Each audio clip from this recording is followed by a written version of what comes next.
Hello, this is Fredrik Aaron, the Creativity Explorer, and today we are going to speak about the case against brainstorming. Brainstorming, perhaps the most famous creativity exercise in the world. Now, I'm going to connect this to the video I did last week. And last week I was talking about when do people have their absolutely best ideas. And I've asked hundreds of thousands of these people this question, and the general consensus is that people get good ideas when they are in bed, when they are in the shower, in the bathroom, when they are running in nature, or when they're driving in a car or traveling. So that's the most common answers when people have good ideas. Now let's look at that. What's the common denominator for when people have good ideas? Well, they are alone. They are not at work. They are not trying to be creative. They're actually not doing something with their brain at all. They're just going along with their everyday life. They are not on a deadline, and they are relaxed. They're super relaxed. Not trying at all to have an idea.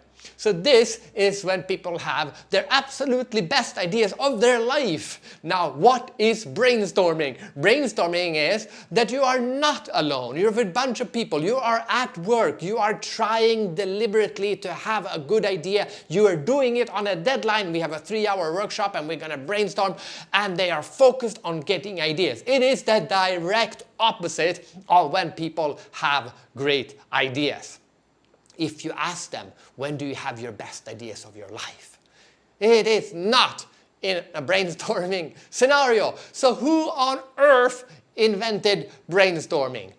Well, the answers I showed you before are the answers of the 80 to 90% of the population. But there's about 10 to 20% who say that they get the best ideas when they are together with other people, preferably in a bar or having some fun, drinking some wine, and just brainstorming ideas. And those are the people who invented brainstorming, and they are great at brainstorming and they love doing it. The problem is that the rest of us, the 80 to almost 90% of us, I'm one of them, we don't behave as they do, and our brains are not conditioned to come up with good ideas in a brainstorm. But why are we all forcing everyone else to do it in a way that only a small minority is conducive for their way of having ideas? Now, I am not saying that brainstorming is a terrible idea. It is a creativity technique, and just like all other creativity techniques, they should be used at the right time with the right people for the right objective. So instead of saying we shouldn't use it, I'm saying the case here is against using brainstorming in the wrong way. So what is the right way?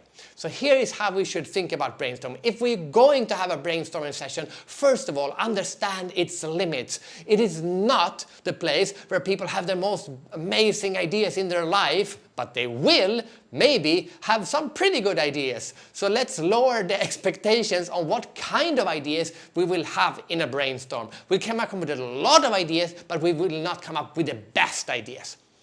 Spend the time in a brainstorm focusing on the problem, not having the ideas, but talking about the problem that we're trying to solve from as many different perspectives as possible, because that is good for all kinds of creative people, to discuss the problem and what are we trying to solve and how can we define the problem.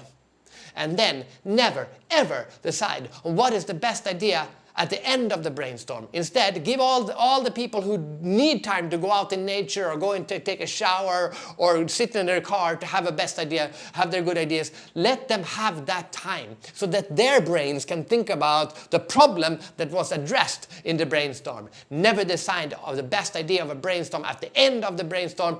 Decide on the best idea 1 month after the brainstorm, and then you have the biggest chance of getting the best ideas out of people.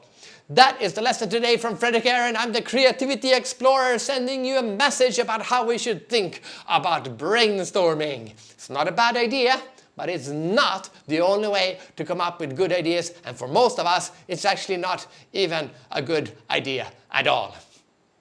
Now go out there and reach your full creative potential.